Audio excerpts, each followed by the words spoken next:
মই অকণমান দাইল, তাৰপাছত লৈছোঁ চাউল, তিয়াই থৈছোঁ মই চাউলখিনি, তাৰপাছত আলু দুটা লৈছোঁ, আলু দুটা কাটি ল'ম এতিয়া, তাৰপাছত লৈছোঁ পিঁয়াজ দুটা, এটা অকণমান ডাঙৰ এটা অকণমান সৰু, পিঁয়াজ দুটা লৈছোঁ, আলু দুটা মই মাছৰ দুটা লৈ লৈছোঁ। এইকেইটা এতিয়া ধুনীয়াকৈ মেৰিনেট কৰিম। ইয়াতে এতিয়া অকণমান নিমখ দিম,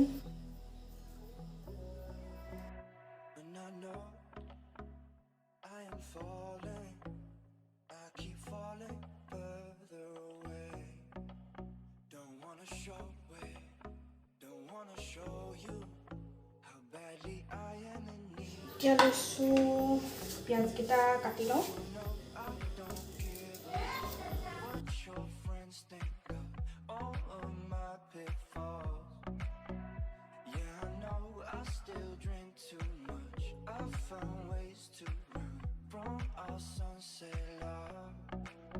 আলুকেইটা আৰু পিঁয়াজটো ধুই আনিলোঁ মই, এতিয়া মই কেনেকৈ কাটোঁ।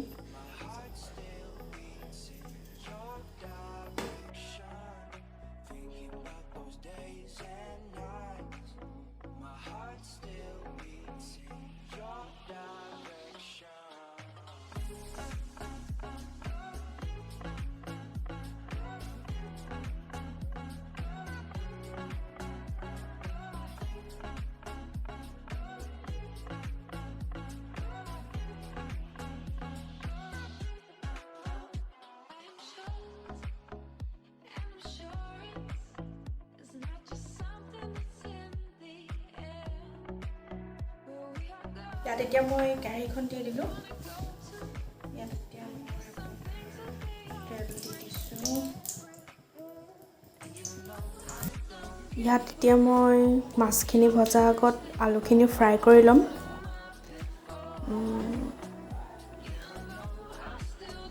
আলুখিনি ফ্ৰাই কৰি ল'ম।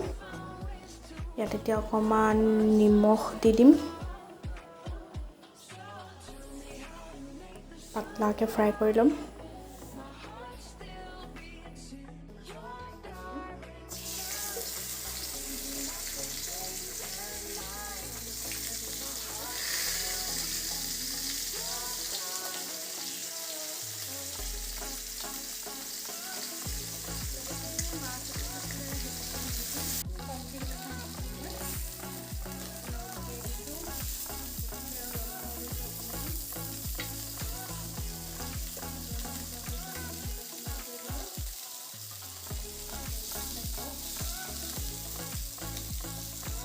এতিয়া এই মাছৰ মাথাকেইটা হৈ গ'ল, দেখিছে এইকেইটা এনেকৈ ভাঙি দিছোঁ, এনেকৈ ভাঙি গ'লে জানিব আৰু হৈ গৈছে বুলি।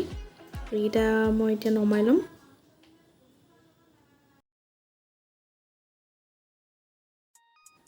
এতিয়া মই তেল অকণমান দি দিম,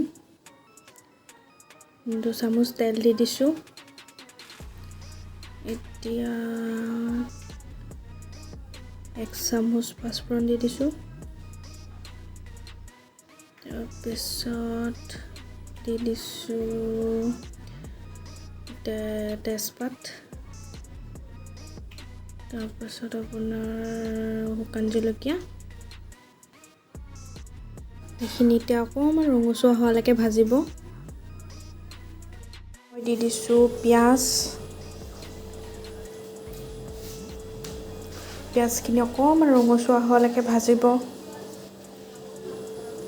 অকণমান দেৰি ভাজিব ৰঙচুৱা হোৱালৈকে পিঁয়াজখিনি।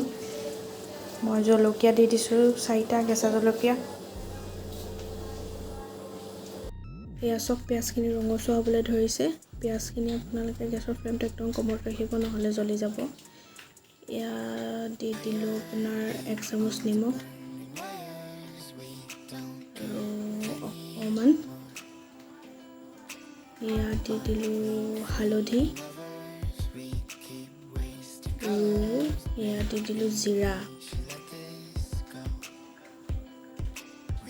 তাৰপিছত আপুনি এইখিনি এতিয়া অকণমান লৰাই দিব, নহ'লে জ্বলি যাব।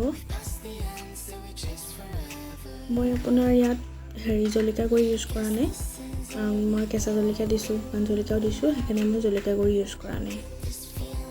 পানী অকণমান দি দিছোঁ, নহ'লে জ্বলি যাব পাৰে।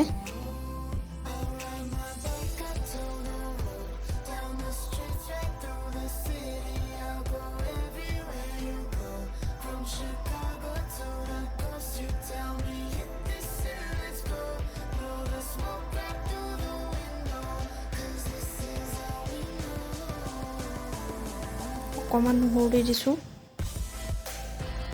আৰু অকণমান আদা দি দিছোঁ।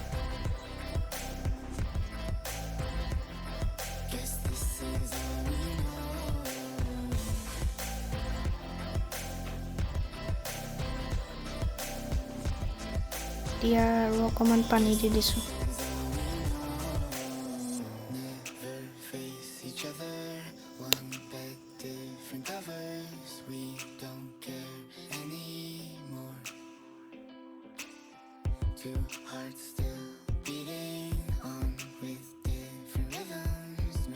এতিয়া এইখিনি ভজা হৈ গ'ল।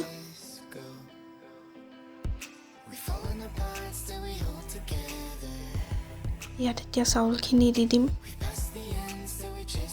চাউলখিনি মই 30 মিনিটৰ কাৰণে তিয়াই ৰাখিছিলোঁ।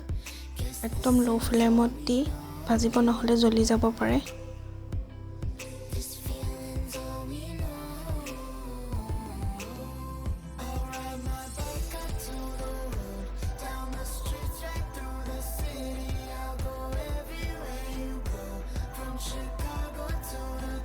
দাইলখিনি দি দিছোঁ ইয়াত। এতিয়া এইখিনি 5-10 মিনিটৰ কাৰণে ভাজিম, একদম ল' ফ্লেমত, নহ'লে জ্বলি যাব।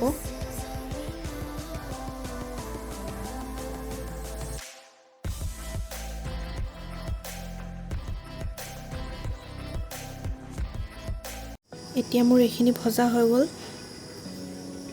এতিয়া ইয়াত মই 2 গিলাচ পানী এড কৰিম।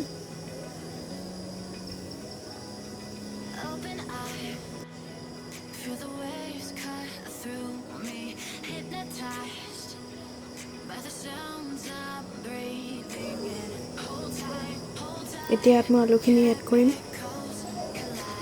আৰু 10-15 মিনিটৰ কাৰণে গেছৰ ফ্লেমটো হাই কৰি ঢাকি ৰাখিম। 10-15 মিনিটৰ পাছত বস্তুটো সিজা নাই, কিন্তু পানীটো কমি গৈছে। সেইকাৰণে মই ইয়াত নিজৰ জোখমতে অকণমান পানী এড কৰি দিছোঁ। আপোনালোকে বনাওঁতে যদি এনেকুৱা হয়, তেতিয়া আপোনালোকে নিজৰ জোখমতে অকণমান পানী দি দিব আৰু পুনৰ 10 মিনিটৰ কাৰণে ঢাকি ৰাখিব।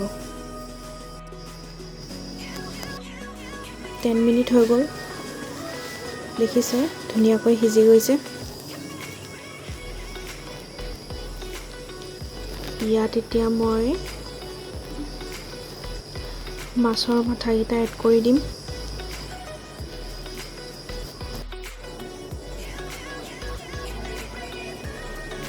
এতিয়া মই মাছৰ মাথাকেইটা অকণমান ভাঙি দিছোঁ আৰু এইখিনি এতিয়া মই 5 মিনিটৰ কাৰণে উতলিবলৈ দিম। 5 মিনিটৰ পাছত এইখিনি আমাৰ ধুনীয়াকৈ হৈ গ'ল।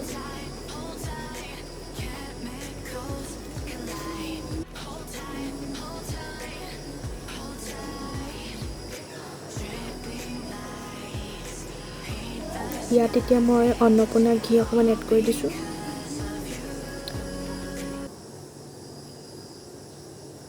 লৰাই দিছোঁ